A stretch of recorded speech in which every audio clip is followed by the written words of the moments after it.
Bismillahirrahmanirrahim. Assalamualaikum warahmatullahi wabarakatuh. Saudara pemirsa channel terpilih MTA TV dimanapun Anda berada. Puji syukur Alhamdulillah senantiasa kita panjatkan kehadirat Ilahi Robbi Allah Subhanahu Wa Taala atas genap karunia nikmat dan juga rahmatnya untuk kita semua di perjumpaan siang hari ini.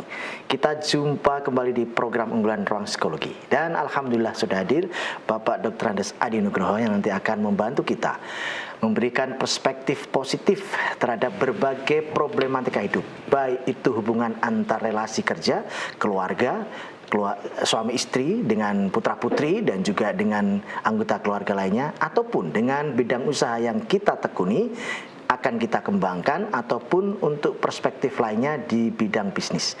Kami persilahkan Anda bisa bergabung nanti di line telepon 02716793.000, SMS ataupun di WA kami persilahkan di 08 11 255 3000. Assalamualaikum warahmatullahi wabarakatuh. Kabar baik dan sehat ya Pak? Alhamdulillah. Alhamdulillah. Ya. Kabar usaha bagaimana Pak Adin ya? Alhamdulillah masih jalan. Masih jalan ya. Saya tadi waktu di masjid waktu sholat itu kan ada khotbah, jadi dari khotib itu mengindikasikan di Solo Raya ini ya, khusus Solo Raya itu ada peningkatan jumlah penderita tanda kutip ya, itu HIV AIDS itu karena ada unsur LGBT-nya di situ. Nah, sejauh mana perilaku ini bisa menjadi tren untuk saat ini, tren penyimpangan dalam artian khususnya anak-anak muda yang arus deras informasinya tak bisa dibendung, kan semua udah pegang gadget HP-nya masing-masing. Jadi sebelumnya saya sapa para pemirsa, dan tentunya alhamdulillah saya bisa sowan lagi nih, beberapa kali tidak sowan. Kalau tidak Mas Tam ya saya.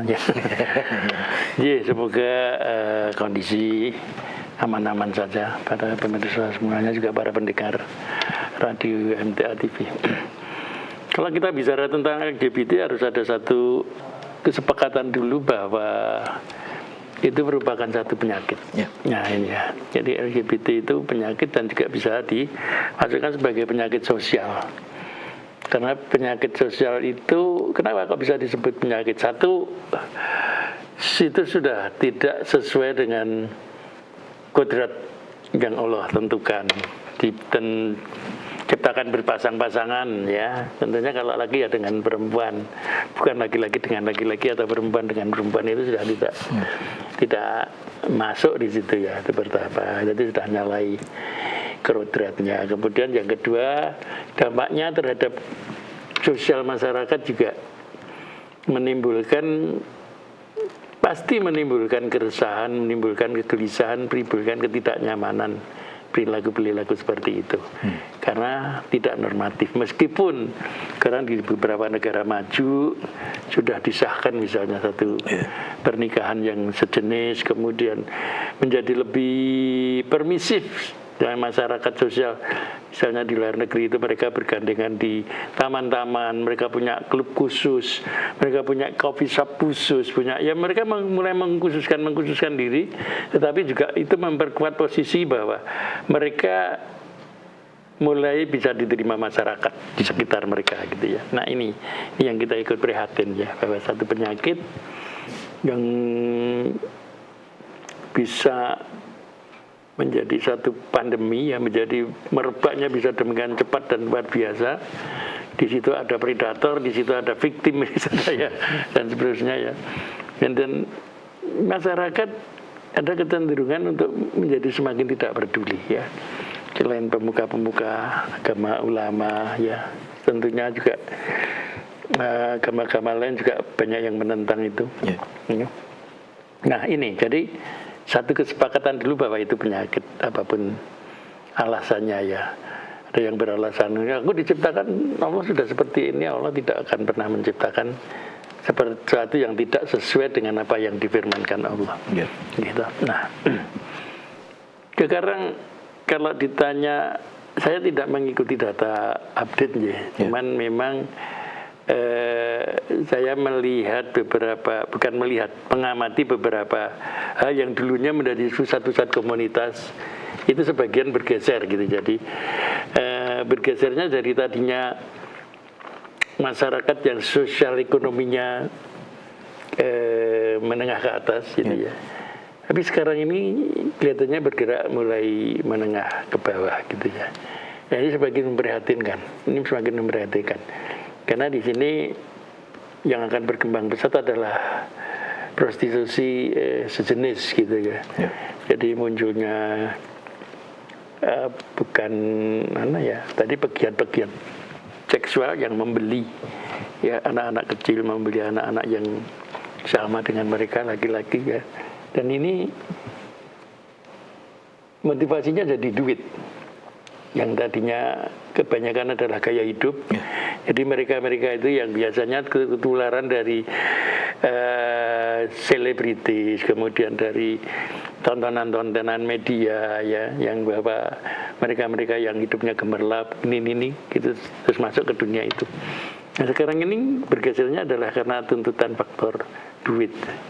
Bahwa ternyata saya bisa dijual nih gitu ya. Dan itu bisa ya hampir sama dengan merebaknya bisnis organ manusia lah ya. Karena tuntutan ini kan ada yang menginginkan sesuatu dengan mengikhlaskan ginjalnya untuk dijual ya. Tapi itu juga bukan hal untuk kehidupan primer ya. Anak-anak itu pun bukan kok kehidupan primer mereka itu tidak bisa makan, bukan. Tetapi adalah keinginan meraih sesuatu di luar kemampuannya. Dan untuk itu dia harus korbankan diri menjadi prostitut, menjadi pelacur-pelacur sejenis itu. Ini tren ini memang sangat menyedihkan ya, dalam arti menyedihkan itu sesuatu yang keliru kemudian dikutuk oleh Allah dan sudah ada di contohnya, ada Sodom Gomora, kaumnya Nabi Lut dan seterusnya, bagaimana mereka berakhir. Mereka sudah lupa semua itu ya. Kehidupan seperti itu menjadi sesuatu yang semakin masif gitu, semakin mudah kita temui dan kita tidak peduli gitu ya. Kita tidak peduli mereka gandeng-gandengan tangan di warung, gandengan tangan di coffee shop, turun mobil kelihatan akrab ya, sama-sama laki-lakinya itu sudah bukan sesuatu yang memalukan.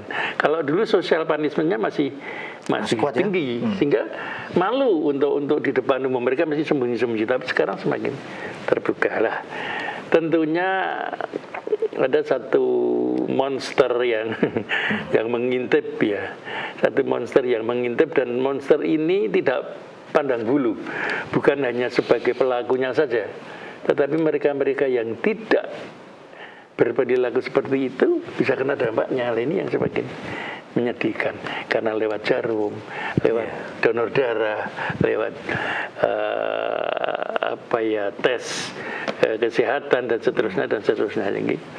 Meskipun sebetulnya tuntutan untuk ganti jarum setiap kali ini ya, tetapi bisa saja terjadi kekhilafan dan seterusnya.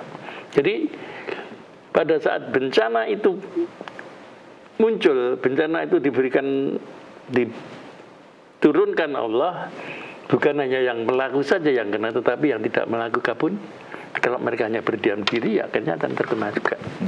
Ini yang meresahkan dan juga satu fakta yang menyedihkan, bahwa kalau kita cek penderita HIV yang ada itu kadang-kadang begitu anak kecil begitu lahir dia sudah menderita HIV karena ibunya menderita HIV, padahal ibunya tidak perilaku seperti itu ya. Jadi mata rantainya itu luar biasa ya. Mata rantainya itu luar biasa, bisa laki-laki dengan laki-laki, laki-laki dengan perempuan ya, kemudian laki-laki dengan ya, makanya ayat yang bagus ya dalam Quran bahwa wanita yang baik-baik itu untuk laki-laki baik-baik. Ya sebenarnya wanita berzina untuk laki-laki berzina itu dalam rangka ini loh dampak yang terjadi akibatnya. Wanitanya baik-baik, laki-lakinya berzina. Ya. Maka dia yang akan membawa virus itu ke rumah tanpa sadari istrinya bahwa suaminya membawa monster yang bisa berdampak terhadap anaknya yang dikandungnya dan seterusnya. Ini makanya mari kita bersama-sama lebih menggiatkan diri untuk peduli ya. Bagaimana kehidupan ya, mulai dari ibda' binafsi lah, mulai dari diri sendiri. Bagaimana perilaku pergaulan anak-anak kita, saudara-saudara kita ya, melebarnya kemudian juga kita mencoba ke tetangga-tetangga kita ya, yang tadinya hal-hal seperti itu sangat sensitif, tetapi sekarang ini sudah bukan hal yang sensitif ya. Bahkan mereka kalau ditegur pun berani melakukan perlawanan ya, baik dengan verbal maupun mungkin dengan anarkis ya.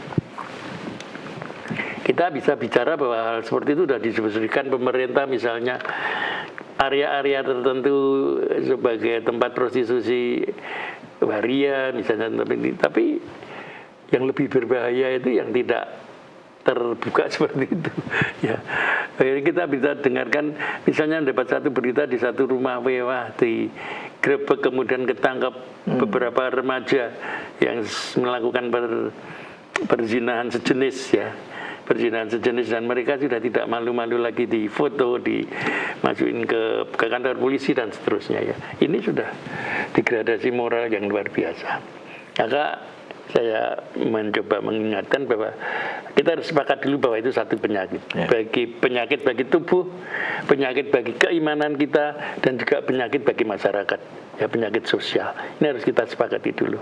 Ya, karena penyakit ya kalau memang sudah nggak bisa ditembuhkan ya diamputasi, maksudnya begitu. Ya, diamputasi gitu ya. Sebetulnya hukum Allah saja kalau zina tidak sesama jenis itu cuma dirajam. Kalau mereka hukumnya lebih kecil lagi, dinaikkan di tempat yang tinggi kemudian dijatuhkan, belum mati naikkan lagi dijatuhkan. Ya, lebih itu menunjukkan betapa Allah lebih benci, betapa perbuatan itu lebih hina, perbuatan lebih maksiat, perbuatan itu lebih ya pokoknya sudah paling nista lah di muka dunia ini ya. Tapi kenapa ya? Sekarang ini merambah ke remaja, dan jangan dipikir hanya remaja saja, orang-orang tua ya. Hingga kadang-kadang seorang istri harus gugat cerai karena begitu tahu bahwa suaminya ternyata juga penyuka jenis gitu ya. Hingga setiap kali dia LDR tugas luar kota ternyata dijemput temennya, dia merasa aman-aman saja lah, temennya lagi-lagi satu mobil ya. Ternyata begitu terima ada WA-nya ketinggalan, dibaca wah luar biasa, ada foto-fotonya dan kalau dulu tanya sama siapa, menyebutkan gender yang putri gitu kaget ya, karena putra aman. Sekarang baik putra maupun putri sama-sama teratapan. Memang harus lebih waspada gitu, dan ya tentunya kita semakin lebih mendekatkan diri pada Allah lah ya, dengan menegakkan iman kita. Selama iman kita itu tegak, sebetulnya semua sudah diatur dalam Al-Quran, dan yang mana yang benar dan mana yang hak dan mana yang batil itu sudah jelas semuanya ya. Kita mau jadi orang yang bertakwa, enggak menjalankan perintah Allah dan menjauhi larangannya, selamatlah udah kalau itu kita. Anak-anak kita juga harusnya diluruskan ke situ lagi imannya ya, ketakwaannya, sehingga ini jelas dilarang Allah, kamu harus jauh ya. Dengan kamu jauh dari larangan Allah, selain pahala juga kamu selamat, yang jelas. Ini perintah Allah, jalankan. Selain pahala juga kamu selamat pasti, karena Bang ini cuma ciptaan Allah, kemudian guidance-nya yang buat Allah mestinya yang paling tepat lah. Jangan pakai guidance yang lain. Ya, oke. Ya. Sejauh mana efektivitas iklan ya? Iklan kita akui bahwa untuk mengubah mindset seseorang terhadap suatu produk kan sudah sedemikian masif dan berhasil. Nah, itu misalkan dibikinkan produk iklan layanan masyarakat begitu, sejauh mana dia mempengaruhi alam pikiran generasi muda? Kira-kira seefektif jualan produk apa? Kalau memang visualisasi dan visinya, misinya tepat ke visinya, ya benar saja. Tetapi kadang-kadang ini lucunya, kita melihat tayangan-tayangan iklan yang mengekspos bagaimana sih sebetulnya contoh suka sejenis gitu itu. Kalau dimasukkan dalam iklan kelihatannya juga jadi nggak nyaman di sawang gitu ya. Misalnya gandengan sesama laki-laki di Malioboro, kita mau membuat visualisasinya itu norma kita tuh nggak nyampe gitu, kayak gini masa diekspos gitu ya. Hingga biasanya hanya tulisan-tulisan. Ya, tulisan. HIV tulisan tentang pencegahannya, tentang ini. Tetapi bagaimana mereka misalnya menggambarkan dalam suatu durasi misalnya cuma sekedar 2 menit lah, sebetulnya apa sih sebetulnya homoseks, apa sih sebetulnya lesbi gitu ya, contohnya sih seperti apa gitu ya. Itu penggambarannya yang buat iklan itu belum nyampe gitu itu jadi untuk memvisualkan. Nah, apalagi kemudian disebar secara nasional, masuk ke media gitu ya. Medsos saja mana yang TikTok yang ya platform medsos lah yang punya iklan-iklan masyarakat seperti itu. Padahal itu lebih tidak vulgar ya, maksudnya tidak gampang terekspos. Dan kalau misalnya masuk ke televisi dan ini, nah ini jadi ada satu standar ganda kita itu ya. Kalau untuk hal yang baik, tapi terpaksa harus memberikan contoh visualisasinya yang jelek itu seperti apa. Itu kan belum nyampe gitu ya. Belum nyampe gitu. Misalnya sekarang contoh ya ini di platform tertentu misalnya suami yang gerebek istri gitu ya. Itu tidak bisa begitu nyaman terekspos gitu, ya. Apalagi korupsi, kita nggak bicara korupsi ya ini. Tapi kita itu kadang-kadang kayak gitu kok ditayangkan loh. Sebetulnya contoh yang jelek itu juga perlu biar kita itu ngerti orang contoh-contoh baiknya. Nilai value edukatifnya masih kalah dengan normatifnya. Ya, kalau kita buat iklan ini ya sing apik lah gitu ya. Misalnya HIV ya penderita yang sudah sakit gitu. Tapi penyebabnya piye itu kan nggak ngerti ya. Sama kayak rokok sampai sekarang ya belum berhasil banget ini itu kampanyenya. Rokok bisa membunuhmu tertulis di semua. Ada gambar-gambarnya yang ngeri-ngeri padahal. Tapi tidak ada orang yang peduli gitu ya. Ini standar kita ini harusnya dari Biro Iklanan sendiri harusnya juga mengajukan satu proposal lah ya yang bisa dijual. Dalam arti ini sebetulnya kalau secara komersial mendatangkan duit karena bisa sebagai suatu proyek pemerintah bagaimana mereka menanggulangi ini dengan bahasa-bahasa yang lebih persuasif ya. Itu tidak, karena kita itu mendatangi kemudian ini kan ngabisin tenaga.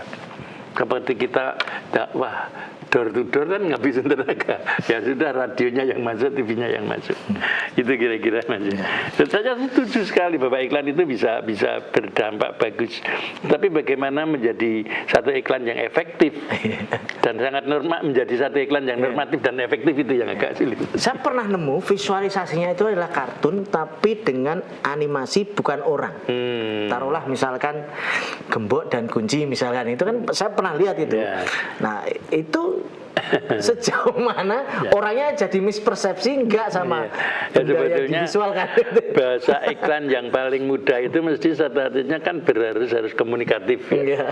Jadi kalau faktor komunikatifnya itu terjadi bias dalam persepsi ya jadi nggak efektif. Nah itu nggak nyampe itu. Butuh IQ tertentu membedah itu ya. Baik pemirsa, kami persilakan Anda bisa bergabung bersama kami. Silakan tema apa saja kami persilahkan untuk Anda bisa kupas di sini untuk dimintakan semacam perspektif dari beliau, nanti akan bisa menjadikan literasi tersendiri untuk kita bersama, tidak hanya untuk penanya tetapi juga yang pemirsa lainnya bisa mengetahui jawaban, arahan yang pas, yang tepat, apa yang harus dilakukan setelahnya. Silakan di line telepon 02716793.000, SMS ataupun di WA kami di 08112553.000. Boleh tidak menyertakan identitas, nanti kita akan sampaikan juga. Sesaat lagi kita akan kembali.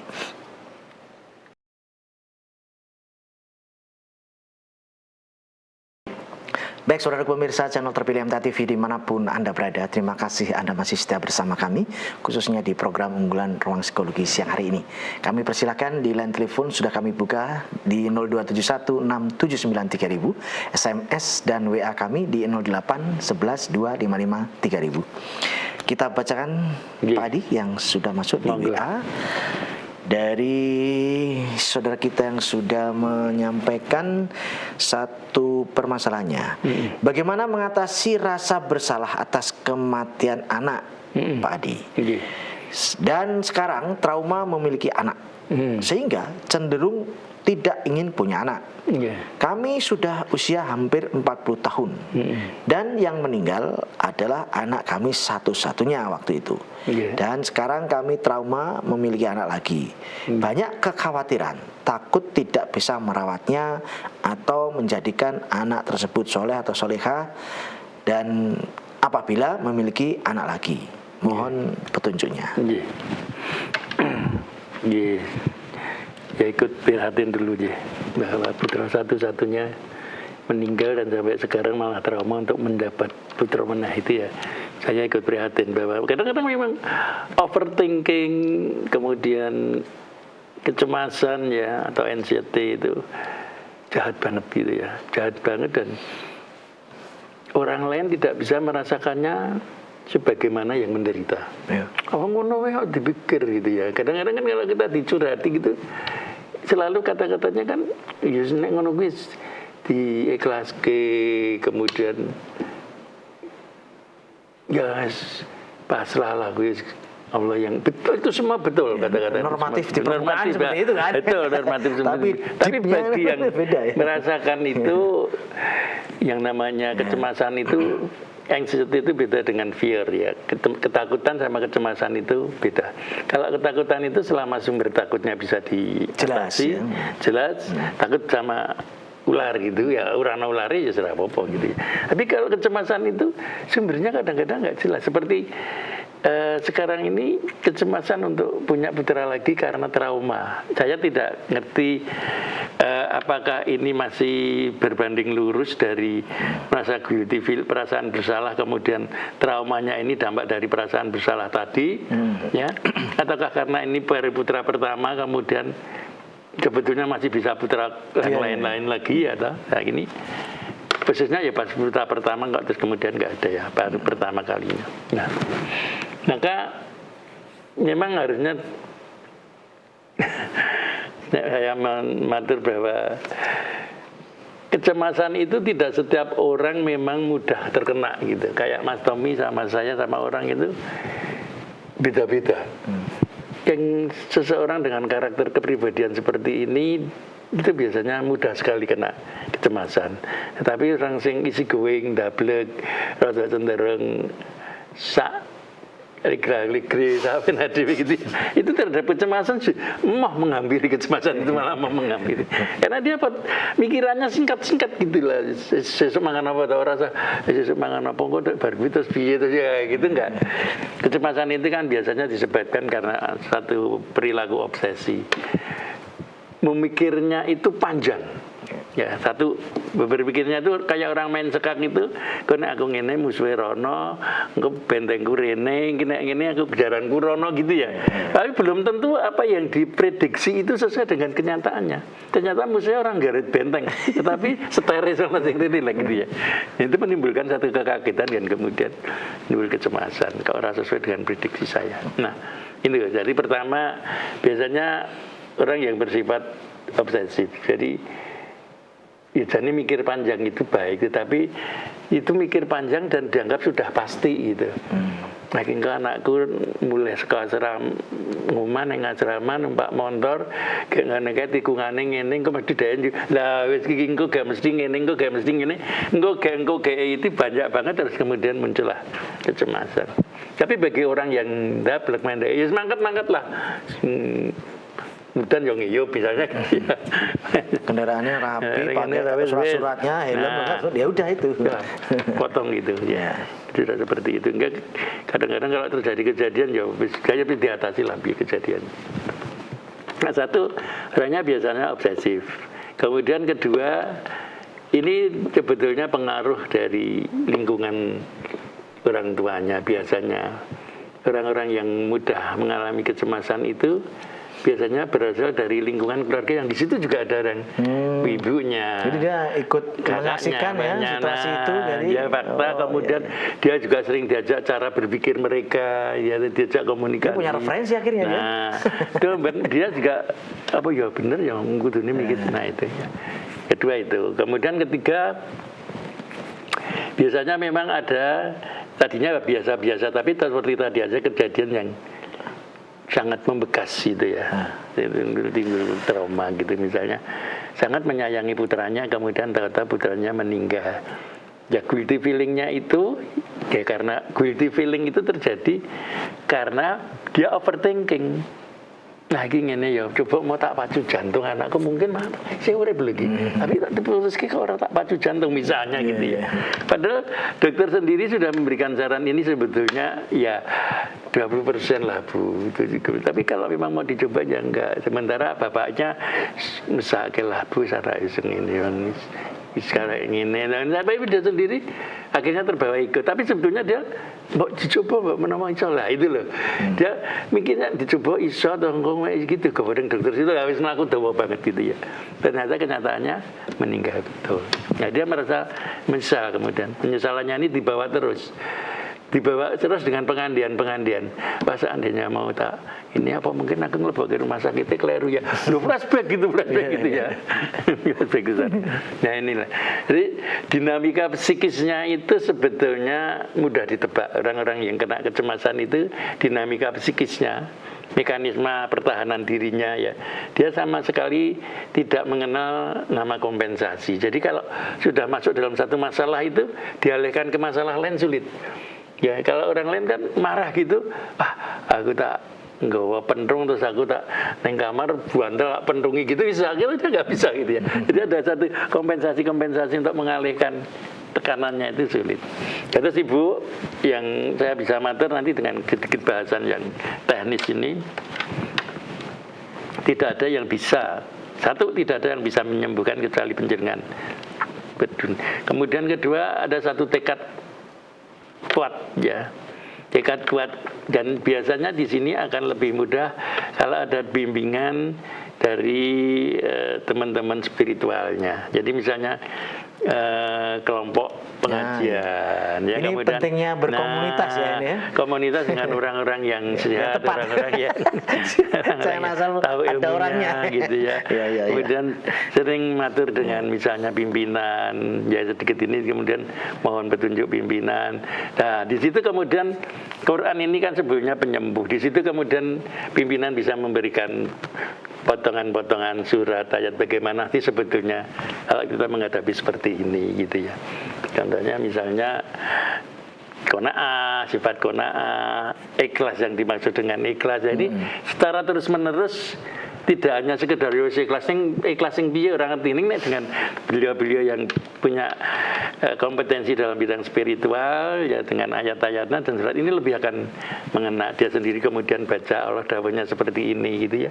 Nah ini biasanya bisa berkurang kemudian bisa sembuh ya. Jadi kembali lagi ya, tegak keimanannya, kemudian qanaahnya, ikhlasnya, pasrahnya ya. Dan yang lebih penting lagi adalah berusaha sekarang ini melepaskan diri dari ikatan-ikatan yang bersifat duniawi. Ya misalnya nek seneng karo mobil ya wis lah, mobilannya harus rasa dikeloni ya wis. Sak menawa kenali anak ya wis sebatas seneng karo anak dengan norma-normanya anak. Jadi mulai berlatih untuk lepas dengan barang-barang yang disayanginya gitu ya. Ya duwe iki ya aja terlalu disenengi nganti betul-betul lebih disukai daripada Allah dan Rasulnya. Itu sebetulnya hal yang betul sekali ya, betul sekali. Jadi kalau ini hilang ya sudah gitu ya. Makanya ini harus diselesaikan dulu karena nanti traumanya akan bisa sembuh setelah guilty feelingnya ini hilang. Tahapannya guilty feelingnya hilang, kemudian traumanya berkurang lah, kemudian ya ada sedikit support untuk mendapatkan putra meneh, keturunan meneh. Kemudian suami ini putri ya. Ya. Suami saya tidak ngomong tadi ya, tapi kebetulan pas. Ya, dari gaya bahasanya ya. Dari suami akan punya peran yang sangat berat dalam mendampingi istri ya, mengkomunikasikan dengan sumber-sumber tertentu yang bisa memberi pendampingan untuk penyembuhan ya. Bisa dengan secara sains, bisa dengan psikiater ya. Karena kadang dibutuhkan untuk menenangkan diri, obat-obat penenang, kemudian ya mengurangi hormonnya dan seterusnya. Nah, Ibu, jadi usaha maksimal ya. Usaha maksimal kembali lagi ke imanan kita ya. bahwa semua ini sudah ada yang ngatur, ya. Nah, contoh-contoh Allah itu sudah ngerti apa yang kita lakukan itu seperti apa sih, ayatnya mana sih, ininya mana. Nah, ini kita pelajari semuanya. Ini akan memperkuat batin kita. Oke. Ya, sedikit lanjut ini tadi Pak Adi ya. Misalkan beliau ini saat ini belum menimbulkan sebuah penyakit tertentu ya. Kalau ini tidak segera tertangani, dampaknya bisa sampai melahirkan penyakit itu seberapa potensi ke depan itu. Kan tiba-tiba jadi asam lambung gitu. Kan itu sangat potensi sekali kan. Sebetulnya kalau ke psikosomatisnya enggak terlalu perlu dicemaskan ya, tapi anxiety yang terus-menerus itu kan bisa ke arah schizophrenia. Nah, kalau sudah mulai schizofren itu sudah gangguan kejiwaan. Dia akan bicara dengan anaknya sendiri, seakan-akan anaknya masih eksis ya. Nah, kemudian dia tempat tidur anaknya dirapikan, terus ini seakan-akan acting as dia masih merawat anaknya. Lah ini pengaruh dari anxiety kalau nggak diatasi, ya akan terus ke sana. Ya, mendalam seperti stres kalau tidak diatasi dia kemudian akan depres, ditekan stresnya ditekan nggak diungkapkan dia akan depresif. Setelah depresif lah dysociatif ini bisa langsung bermasalah kejiwaannya gitu ya. Kalau sudah depresif itu guyang-guyu dewe, halusinasi, kemudian delusi, nonton TV seakan-akan penyiar bicara sama dia, yela-yelan lah gitu. Dan ini yang perlu memang rumit sih ya, kalau sudah bicara tentang jiwa itu rumit ya. Makanya kita hati-hati sekali, diparingi amanah Allah dengan jiwa ini harusnya dijaga. Nah, penjaganya itu nggak bisa lain kecuali guidance dari Allah, ya Quran. Dengan contoh Nabi seperti apa. Ini nggak bisa dengan lain. Jiwa ini guidance-nya ya sudah Quran. Ya, bagaimana sih merawat jiwa yang baik supaya mentalnya sehat? Coba pelajari Quran, di situ ada semua. Ya, menghilangkan kecemasan. Jadi betul-betul Quran itu tombo hati, tombo. Memang obat itu betul, tapi obat kok tidak dibakar terus diminum airnya. Oke. Baik, penanya berikutnya nih Pak Adi. Orang yang sakit jiwa itu supaya cepat sembuh selain minum obat dan juga berdoa, terapinya atau rehabilitasinya itu gimana Pak Adi? Ya, kalau panjenengan ketakutan terhadap sesuatu itu obat yang paling apa? Dijauhkan dari subjeknya atau dilatih didekatkan dari objeknya sehingga objek ini tidak jadi menakutkan lagi. Contoh, takut terhadap lintah. Yang paling penak ya suaranya kelintah gitu ya. Ini agar ketemu lintah di mana? Ada potensi begitu kan? Itu berarti kan menghindar tapi tidak menyembuhkan. Tapi kalau pengen sembuh ya kilo lintah yo. Coba cutin iki coba iki tak tempel iki tangane papa ya ring kene. Iki iso dianu engko dikai bako gilang. Coba sak kene tangan. Wah, coba. Nah, lama-lama dia enggak takut. Nah, begitu juga dengan penyakit jiwa.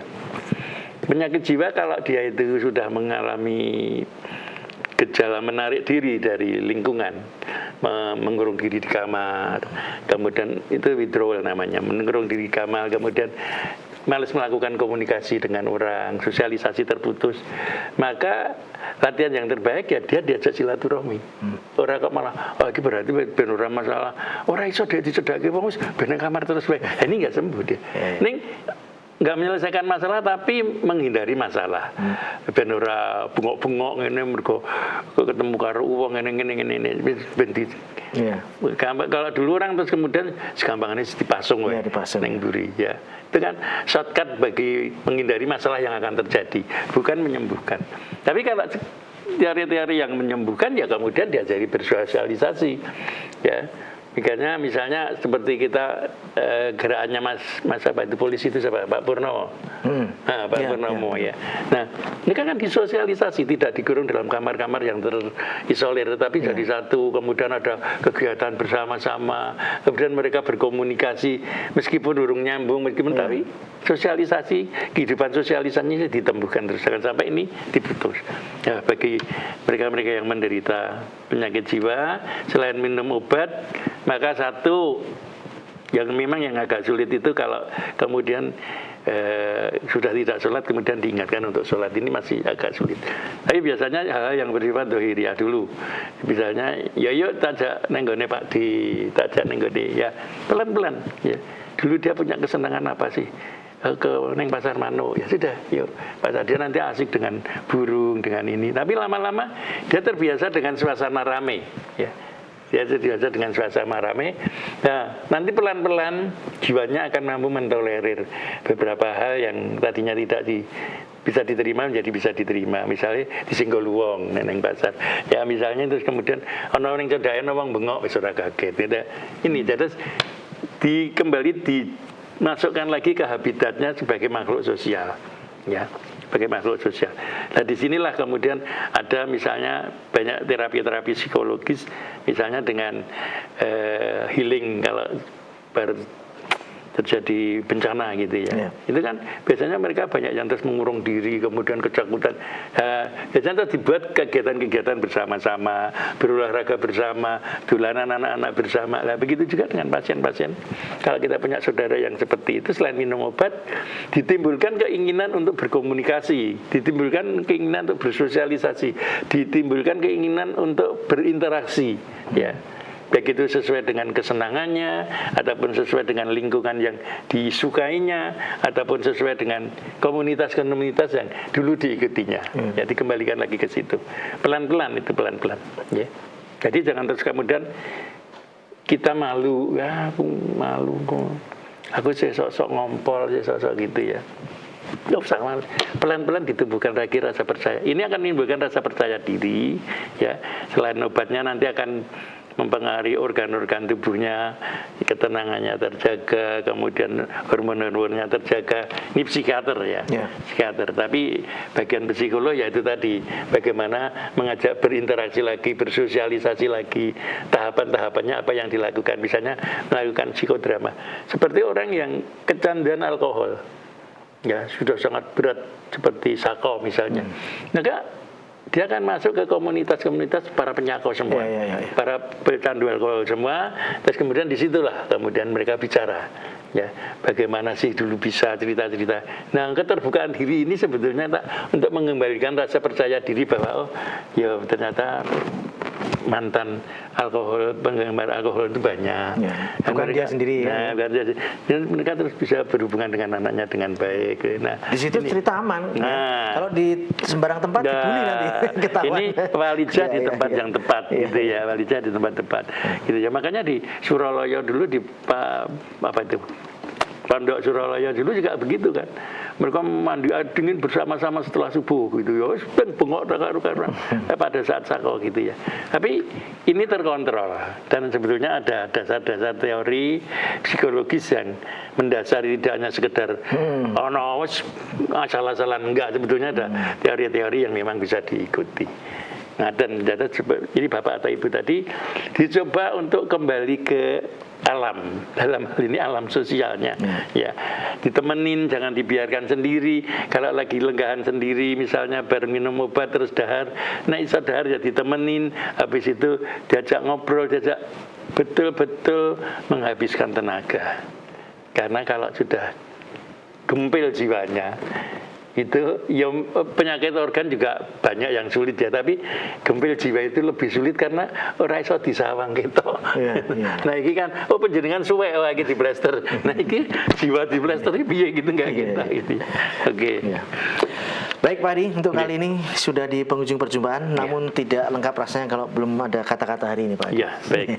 Jadi dari topik yang menarik ini, karena ini memang menghabitat lama saya sebagai seorang psikolog ya, jadi menarik juga setelah diungkapkan lagi tentang LGBT, tentang kecemasan, kemudian tentang jiwa yang bermasalah ini ya. Saya sendiri seakan-akan bernostalgia. Tapi yang penting dari pengalaman-pengalaman saya sebagai seorang psikolog itu, tidak ada kata lain yang menjaga jiwa kita dan menyembuhkan jiwa kita itu kecuali kita harus betul-betul tadabbur Quran. Karena di situ betul-betul ya, betul-betul ilmu yang bisa menyembuhkan ya penyakit jiwa. Karena di situ semua permasalahan terjawab. Penyataan yang ya tentunya butuh bimbingan. Makanya tadi saya matur, nek panjenengan ngaji sendiri otodidak, memahami ini keliru, ya saya tuh ya. Tapi di situ butuh para ustadz ya yang pirsa tentang kejiwaan, tapi juga melotok tentang Quran gitu ya. Ini bisa memberikan backup ayat-ayat yang tepat untuk pengobatan dari penderita penyakit jiwa tadi ya. Apakah itu overthinking, kecemasan, kemudian depresi, stres yang paling ringan gitu ya. Nah, dan kira-kira jadi marilah kita semakin semangat untuk tadabbur ilmu dalam hal ini Quran dan juga sunnah ya, hingga kita tahu contoh-contoh Nabi dalam mentreatment sahabat-sahabatnya itu juga luar biasa ya. Ini juga satu gambaran karena bersosialisasi dengan komunitas yang seiman. Atur nuwun, mungkin ini yang bisa saya sampaikan Mas Tommy. Ya, terima kasih Pak Adi. Selamat melanjutkan aktivitas. Kita jumpa di kesempatan yang lebih baik dari hari ini. Iya, insyaallah. Waalaikumsalam warahmatullahi wabarakatuh. Baik, saudaraku pemirsa channel terpilih MTA TV dimanapun Anda berada. Demikian tadi telah kita simak dan ikuti bersama program unggulan Ruang Psikologi siang hari ini. Kita jumpa kembali di kesempatan mendatang. Saya Tamil Fatoni pamit undur. Assalamualaikum warahmatullahi wabarakatuh.